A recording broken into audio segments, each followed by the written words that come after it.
Market எக்ஸ்பர்ட்ஸுடன் enrich money investor awareness conclave April 25. டிக்கெட்டை இன்றே book செய்யுங்கள். கோவை வடக்கு தொகுதி பாஜக வேட்பாளர் வானதி சீனிவாசன் சாஸ்திரி ரோடு ரத்தினபுரி பகுதியில் தீவிர வாக்கு சேகரிப்பில் ஈடுபட்டார். திமுக ஆட்சிக்கு வந்தால் பெண் குழந்தைகளை தைரியமாக வெளியே அனுப்ப முடியாது என்று கூறி வாக்கு சேகரித்தார். திமுக ஆட்சியை வீட்டுக்கு அனுப்ப வேண்டும் அப்படின்னா அதற்கு மாற்றாக இருக்கக்கூடிய ஒரே ஒரு கூட்டணி எதுன்னா அதிமுக தலைமையிலான தேசிய ஜனநாயக கூட்டணி மட்டும்தான். எல்லாருக்கும் தெரியுது, திமுக ஆட்சி வந்ததுன்னா பாட்டியம்மா நம்ம பெண் குழந்தைகளை வெளியில் அனுப்ப முடியாது.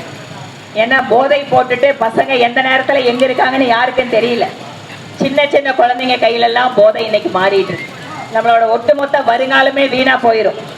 அதனால இன்னைக்கு தமிழ்நாட்டில் இருக்கக்கூடிய மிக முக்கியமான பிரச்சனை அப்படிங்கிறது பெண்களுடைய பாதுகாப்பும் போதைப் பொருள் பிரச்சனை. இதற்கு மாற்றாக ஒரு அரசு அமைய வேணும்னா வேற ஏதாவது கட்சிக்கு ஓட்டு போட்டு மாற்றம் வேணும்னு சொன்னா அதெல்லாம் வீணா போயிருங்க, ஏமாந்துடாதீங்க. அதை முதல்ல நம்ம புரிஞ்சுக்கணும்.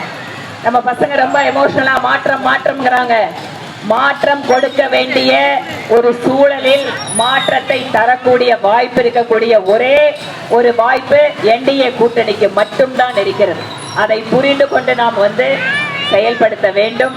அண்ணன் எடப்பாடி அவர்கள் ஆட்சியில என்னென்னவெல்லாம் கொடுக்க போறோம் அப்படிங்கறத அவர் தேர்தல் வாக்குறுதியை எல்லா பக்கம் கொடுத்திருக்காங்க.